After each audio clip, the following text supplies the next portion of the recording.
See what you see. Hello, thank you for joining our session for student supporters for Algonquin College Residence for the upcoming academic year, 2023-2024. My name is Jay Rogers. I'm the Operations Manager of Administration here at Algonquin College Residence. And joining me today is my colleague, William. And my name is William Logan. I am the Residence Life Manager here at Algonquin, and we're so excited to be talking to you important folks in the students' lives tonight to learn more about how we can work together. So the things that we're going to go over, 6 important things. The first is the important dates that are coming up that you and your student need to be aware of, including deadlines for fee payment. Then we're going to talk a little bit about the things that your student needs to do before they move in, so you can help remind them and keep them on track for those. We'll go over a list of things to pack and things not to pack as well, and talk a little bit more about what move-in day will look like. Then we're going to discuss the different rules in residence so you can know what sort of things will be in place to help the community succeed for your students. We'll talk about how we keep everyone as safe and secure as possible in our residence environment. And then lastly, we'll talk a little bit about how you can help support your students succeed in the upcoming year. So thanks again for being here. Let's get started. I'll pass it back to Jay. All right, thank you, William. So a little bit of administration for everybody. For your knowledge, we have a 24-hour front desk staffed with friendly, knowledgeable staff. So any time of day, if your student needs to speak to a member of staff about a maintenance issue or their account or anything else that's going on with them, they can come down to the front desk, they can give us a call, and we'll be there 24 hours to answer them. Monday to Friday, 8:30 to 4:30, and generally is when an administrative staff member can be reached. So if anything that's requires a little bit more in depth, there's staff on site to help with that as well. And our contact information is there on the screen if you want to save that for your records. A little bit of information about our building, just so everybody can be aware. Algonquin College Residence is all housed in one building. It's 5 stories. And it's quite sprawled out. So as you can see, our building is shaped sort of like a sideways 6. So there's one secure entrance in the front lobby, and everybody comes in and out through there. And that's how we keep our building and our residents secure. Okay, so let's talk about some important dates and deadlines. So coming up next week, we're going to be having our time slot picker for move-in. That's going to be open from about August 14th to the 22nd. So we'll be sending out an email about that.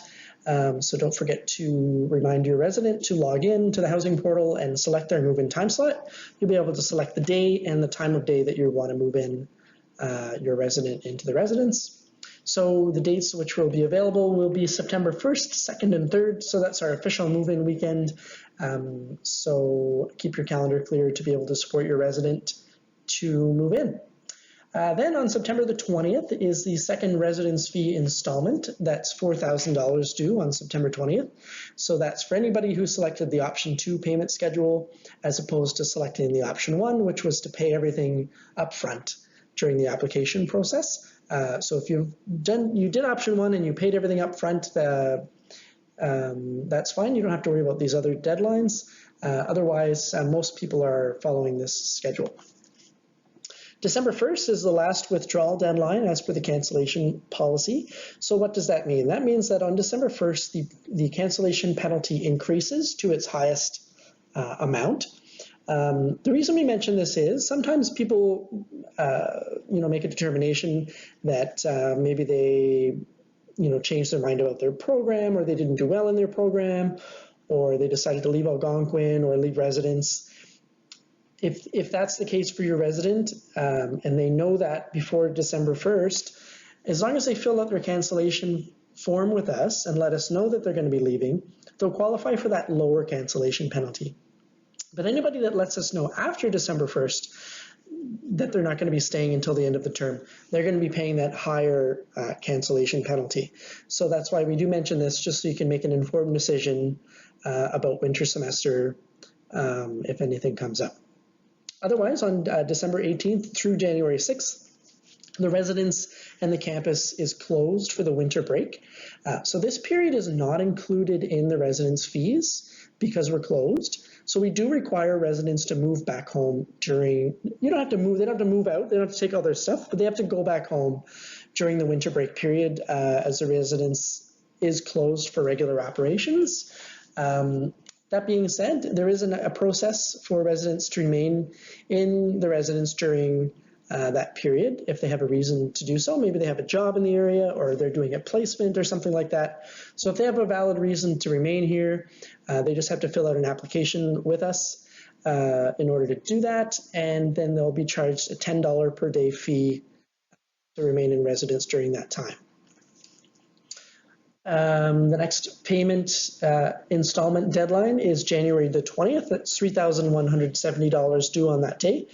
This is going to be the final payment for most people. So anybody that's in the regular academic year residence term, which ends in April, that's going to be your last payment. Anybody that's in the 3-term academic year, so 3-term is regular academic year plus next summer semester.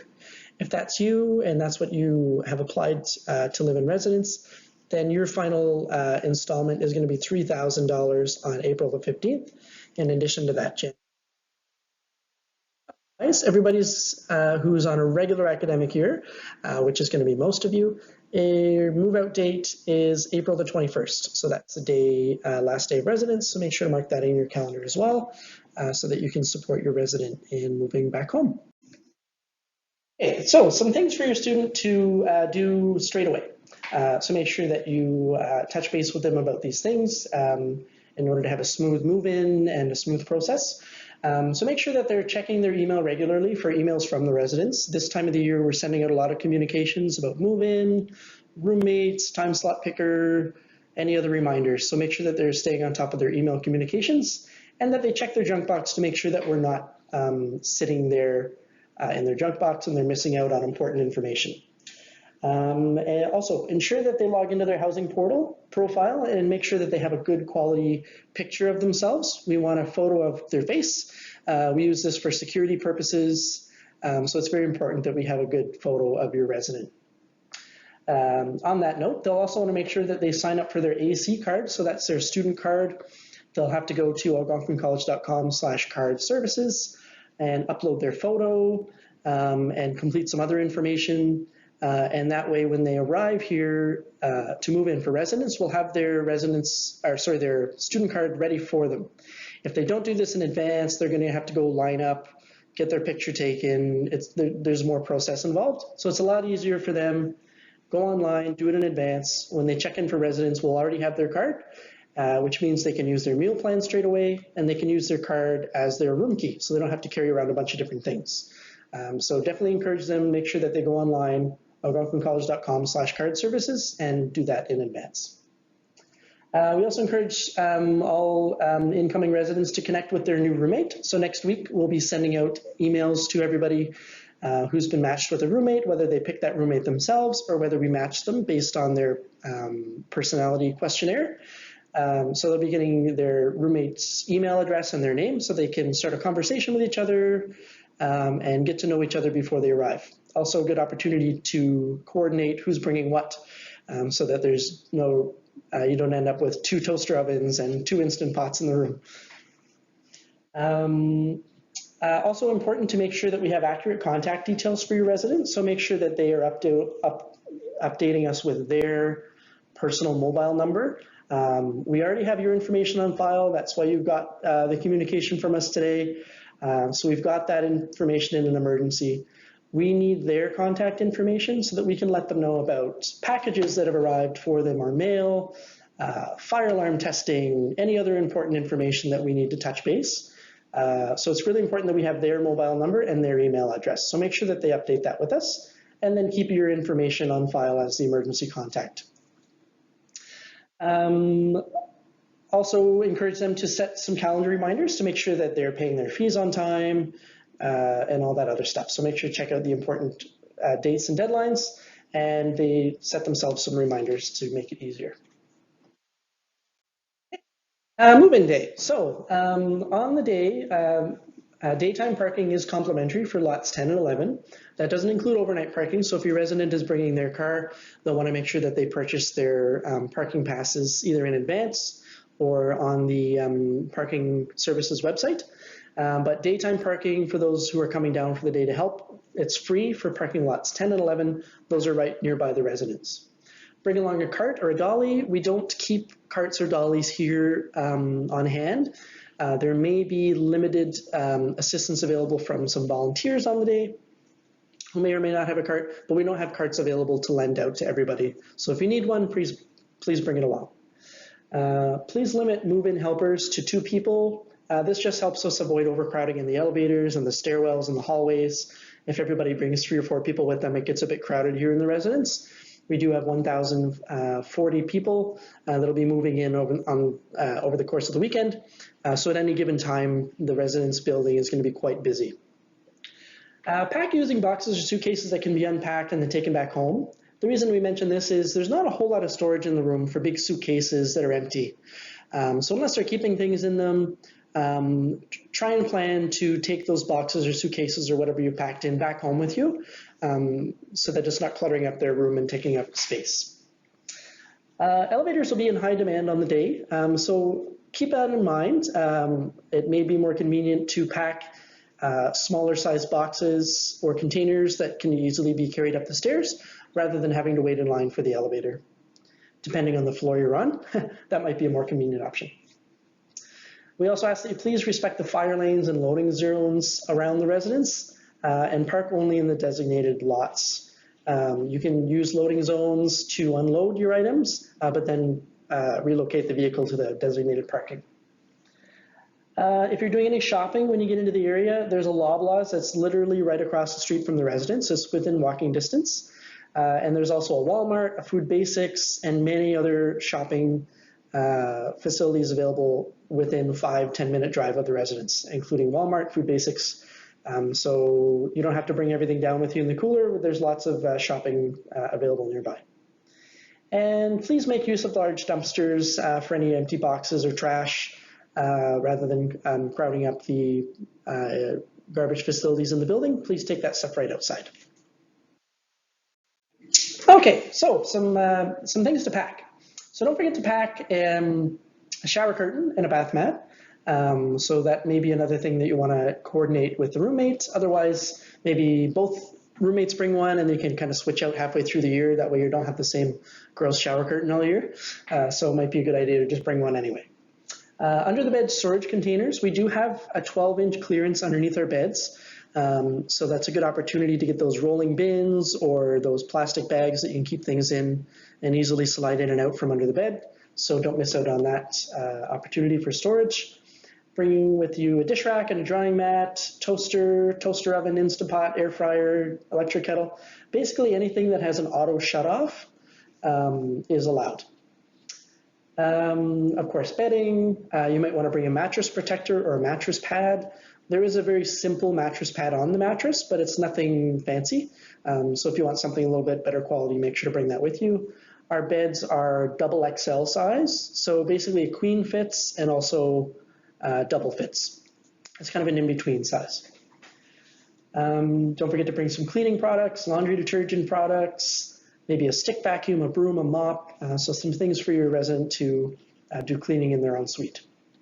Already included in the room is the double XL bed, as I mentioned, and we do have pretty good quality mattresses. Most of our mattresses are Serta brand. We did recently switch brands, but it's also a comparative thing. But it's not that institutional vinyl type mattress. It's a proper mattress, double XL size. So again, double size sheets fit as well as queen size sheets also fit. There's a 3-door dresser, there's a desk and chair, and there's a closet with a clothes rod and a shelf. Also in the kitchen, there's a microwave and a full-size fridge. It's either full-size or apartment size, but it's a proper fridge with an upper freezer. So there's no need to bring mini fridges or anything like that. Speaking of things not to bring, so please don't bring any hot plates, electric frying pan, anything with an open heating element is not allowed. So please don't bring those things into the residence. If we do see you moving in with them, you'll be asked to take it back out to the car. We don't permit those things for fire safety. Don't bring thumbtacks or anything else to hang things that's going to damage the walls. Please make use of command hooks or the blue tack, anything that's not going to cause damage that we'll then have to charge back to you. Don't bring mini fridges. There's no room in and there's no space in the room for a mini fridge. And there's also no need because we are providing you with the big fridge. Additional furniture, there's also no room for that. So don't bring a dresser or another desk. There's going to be no room in the room. And we can't remove items from the room to store them elsewhere. So the items that are in the room have to stay there. So anything you're bringing in, you'll have to squeeze in, and there's just no room for it. So I wouldn't suggest bringing anything. Please don't bring subwoofer sound systems. Instead, go for the headphones. Residence does monitor sound levels all times of the day to make sure that we're having a conducive environment for studying. So please don't bring those loud sound systems either. Any large item that can't be stored in the bedroom, leave it at home if there's no space. Obviously no pets. Please don't bring large plants. You're welcome to bring your little cactus or your succulent or something like that, but there's no room for large plants. And of course, it goes without saying, no weapons or replica weapons of any kind, including swords, Nerf guns, airsofts, anything like that. Leave that at home as well. All right, so that's it for me. I'm going to turn it over now to William, and he can discuss a little bit more about the residence life side of things. Okay, thank you so much, Jay. So like you mentioned, I'm going to talk a little bit about our residence life side of the department. And so residence life looks at programming, so all the different events that we run in residence, supports, and so we help students who are maybe having a tough time with personal or academic issues. We build community, just general things related to the student experience. So the first thing I'm going to talk about is the rules in residence. As a supporter of a student, this might be something that you're curious about, and your student may very well be curious about. All the rules for living in residence are outlined in a document called the Residence Community Living Standards, or the RCLS. That's available always on our website, and students can also get a copy from the front desk if they want to. They can show them where to find it. Always happy to help with that. So those outline all the different rules, and anytime those rules are broken, we work directly with everyone involved, the students involved, to try to educate them on the rules. If there's been someone impacted by the rule being broken, repair that harm, and ultimately try to curb problematic behavior so everyone can have a really great time in the community. They know what's expected of them, and they also know what they can expect of their neighbors in return.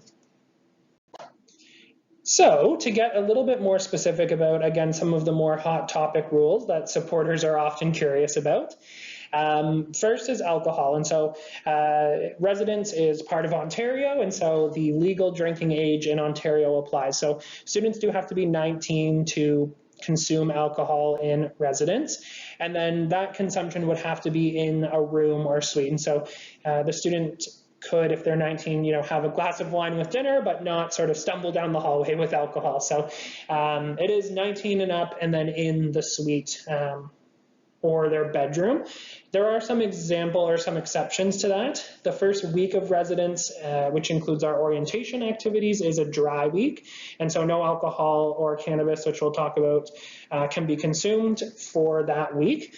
Throughout the whole year, students are not permitted to play drinking games or have large containers or glass containers. The reason being just to try to limit overconsumption, not promote overconsumption. Glass containers obviously can be a little bit of a safety issue, and so all the specifics can be found in the RCLS, but that's just sort of a general guide for you. Cannabis is similar, so students have to be 19 to consume cannabis in residence. They actually can't consume it in residence, but to possess it and store it in residence. And then the restriction is cannabis has to be consumed off campus. And so for smoking cannabis specifically, we're an entirely smoke-free campus, but any kind of cannabis consumption does need to be off campus. The whole time it's being stored in cannabis and on campus, it needs to be in a scent-proof sealed container. So students need to make sure they keep it in that container, and then they can go off campus to consume it, put it back on the container before they return. They can't have any more than 30 grams of dried cannabis, and no one is permitted to sell or grow cannabis in residence.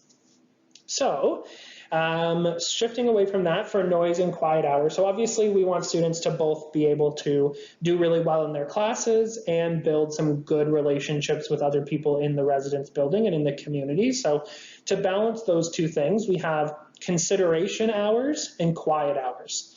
So consideration hours are in effect 24 hours a day, 7 days a week, 365 days a year, so always. And basically the idea behind consideration hours is to be considerate of the fact that, residence is a shared living environment. And so even at 2 p.m., blasting music on a subwoofer, which hopefully you don't bring, like Jay said, isn't really considerate, even though it's not quite quiet hours yet. We do, though, have dedicated quiet hours. So from Sunday to Thursday, those are 11 p.m. to 8 a.m. And then Friday and Saturday nights, it's from 1 a.m. to 8 a.m. And so those are dedicated quiet hours where the residents, besides normal living noises that are unavoidable, should be a quiet, near silent environment. We do have exam quiet hours, just so you know. So during that stressful period at the end of the term where students are, studying hectically and making sure they do well in their exams, our quiet hour period extends to 23 hours per day for 1 week before exams start and then throughout exams as well. So, okay, the last rule that I'm going to talk to you a little bit about here is guests. And so residents are allowed to have guests. They're not allowed them during that first orientation and dry week period or during that exam period. But the rest of the time, students can host up to 2 guests. And there are some limits, both in terms of how many nights in a row a guest can stay and how many nights total. All of those are outlined in the RCLS, but the important thing to know is that guests have to be signed in at the front desk in advance so that we can make sure that we get some ID checked and we know who's in the building for safety. Speaking of safety, so safety and security are our top priorities. In terms of our whole department and our residence life programming, we want students to build relationships, we want them to succeed academically, want them to develop life skills, but at the bottom line, our top priority is always going to be keeping your students safe and secure as much as we can. So good to know that we have strong access control. And so the front desk that Jay talked to you about, those really wonderful staff are there 24/7. And that through that front lobby where the front desk is actually the only main entrance and exit to the residence building. So really great access control from those folks. Students will receive a swipe card and a room key. And so the swipe card is needed to get into the building at all, past the front desk, and then it's needed to get into the suite. And then they would have to use their key to get into the bedroom. So a lot of checkpoints there where folks would need to have the right kind of access to get in. And then we also have security cameras throughout the building. Speaking of security, we do have a 24/7, 365 professional on-campus security team. And so they do patrols regularly. They keep an eye on the cameras for issues, and they're also available via phone call at any time. And so they're a really wonderful resource that help keep our community safe and secure. On the residence life side, we also have live-in staff who work to support the residents, again, on a 24/7 basis. And so our resident advisors are student staff who live on site, and they're also students and peers, so they help support. We also have our residence life coordinators who are full-time professional staff members, but they also live on site and are available 24/7 on a rotational basis for emergencies. So security, that residence life team, the really wonderful front desk staff, all work together to make sure that there's a high level of support any time of day or night for the students. And part of that is plans in place for emergencies. So if there's a fire alarm or perhaps like an effect of a weather event, like a power outage, all those folks who are available 24/7 have clear guidelines that they follow in those emergency situations. So even in the not so great times, we're able to do our best to keep everyone safe and secure. Privacy protection is a really important way that we keep your students safe. And so we're going to talk a little bit more about privacy at the end here in specific, but just an important thing to keep in mind that privacy is really fundamental for how we keep your students safe. The last thing is referrals and supports. And so we do provide students with special referrals, just in the sense that our teams are kind of the expert of all the other resources on campus. And so even though in residence, our staff, for example, aren't trained counselors, or we're not able to instruct on specific academic strategies, we know the people on campus who your students can get that support from. And so we can make sure that if they have any kind of problem, if they don't know who can help them, they can come to one of our staff and say, here's the issue, and we do know who can help them, and we can get them connected to them. So shifting gears a little bit from how we support your student to how you can support your student. If this is the first time your student has lived away from home, or maybe their first time going to college, or maybe even if it's their fifth time, you could be very nervous, and that's really a fair, normal process to go through. So if you're one of the supporters listening to this webinar thinking, I'm very nervous, I wonder if that's normal, it totally is. And so just to talk about some of the ways that you can help support your student is remind them to keep a close eye on their email and their housing portal, especially right now as we gear up for move-in, but really all throughout the whole year. You can advise them to first familiarize themselves with, but then access resources on campus like counseling services. And the last thing is provide positive reinforcement and encouragement. And so being a college student is tough, and so just trying to be there for them in a way that's supportive and trying to not be too pressuring. Every parent or supporter in their student's relationship will be different, but I know students in my experience very much appreciate when they say, oh, my supporter just encourages me to do my best, and that can make a really big difference. So that's how I would recommend supporting your student from my experience. Okay, awesome. So I'm going to turn it back over to Jay now, who's going to talk a little bit about privacy rules, and I'll support with that too. And that's going to be the end of our presentation after that. Thanks so much. Okay, thank you, William. So privacy rules. So privacy is something that's really important to us here at Algonquin College, and especially with us here at Algonquin College Residence, because we do have access to a lot of information about the students. They've got financial accounts with us and other things. So I just want to make it very clear that when a student resident is living with us and when they apply to live with us, all of that information is secure and protected by provincial privacy regulations, which are very strict. So if you're calling in asking about your student's account, or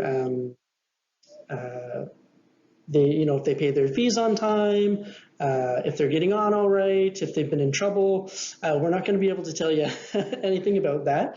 So the only thing that we'll be able to do if you do call in asking for information about fee deadlines and stuff like that is kind of refer you back to the website for general information, but we won't be able to give you any specific information about their account.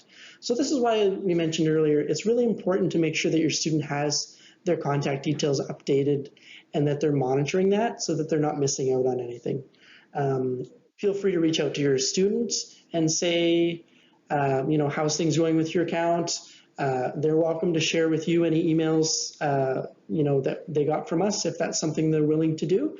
But don't be alarmed if when you call into the front desk that they're not going to give you a whole lot of information specific to your student. Yes. Okay, yeah, thanks for that, Jay. And so just to build off of that, like I said before, it is normal to be nervous about your student coming away to college. And so what Jay said is really true, that we're limited by privacy legislation and what we can share. But that being said, I do want you to know that if you ever have a concern about your student, perhaps you haven't heard from them in a little while and that's unusual, or a longer period of time that's normal, what you can do is in those situations, you can call in to the front desk and let them know that you have this concern about the student. The front desk won't be able to tell you, oh, yep, they live here, we'll go check on them and report back. But anytime that someone calls in and gives a concern that they're worried about someone who lives in residence, we always go and follow up on that right away to make sure that that person is doing well. And so please know if you do have a reason to be concerned for your student, then you call in. Even if we say we can't, release any information, please know that we will action it. And we always make sure that everyone is doing well if we get a concern brought forward. And so the privacy rules really are in place to help protect your student, make sure that we're safeguarding their information. If some random person calls in to try to get information on your student, please know that we won't release it to them. But if you do have a concern, feel free to get in touch with us, and we'll do everything we can while still, maintaining what we're obligated to do for privacy legislation. We'll do everything we can to help. So there is some limits around privacy, but definitely still here to support you in the ways that we can. All right, well, that brings us to the end for our session for student supporters. And so thank you so much for taking the time to listen to this and learn a little bit more about how we can support your student, how you can, and what kind of things are coming up. And if you have any further questions or want to get in touch with someone from our team, please don't hesitate to contact info@algonquinresidence.ca, or better yet, have your student reach out to us so that they can get into the habit of contacting us when they have questions or concerns, and we'll be happy to help them. But again, thank you so much for your time, and we're looking forward to a wonderful year ahead with your student. Enjoy the rest of your day.